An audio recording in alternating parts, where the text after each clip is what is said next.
ang mga kaluluwang nagbabantay sa kubo ni Manong David. Sa isang liblib na bahagi ng sitio, nakatayo ang lumang kubo ni Manong David. Isang masayahin at mabait na lalaki na laging nakasuot ng pangsakang damit. Sa likod ng kanyang kubo, may isang puntod, malapad, mahaba, at may nakaukit sa lapidan nito. Dito namamahinga ang 37 kaluluwang natabunan ng lupa noong Oktubre 1978. Ayon sa mga matatanda, nang tumama ang bagyong Lole, isang napakalakas na bagyo. Nang panahong ito, isa pa lamang binatilyo si Manong David.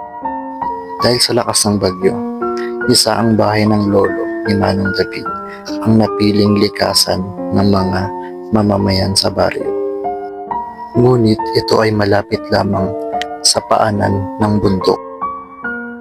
Dahil sa lakas ng bagyo at walang tigil na pag-ulan, gumuho ang buong gulod at nilamon ang buong bahay. Lahat ng tao na naroon na lumikas sa bahay ay naibaon ng buhay. Mabuti na nga lang ay hindi doon lumikas si Manong David. Pero sabi ng iba, may ginawa siyang kasunduan.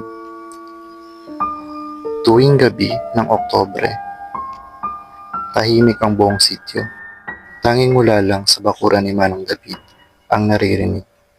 Ang mga mahihinang yabag, mga hikbing hindi galing sa tao, at ang pagkaluskos ng lupa na tila may gumagapang palabas mula sa ilalim.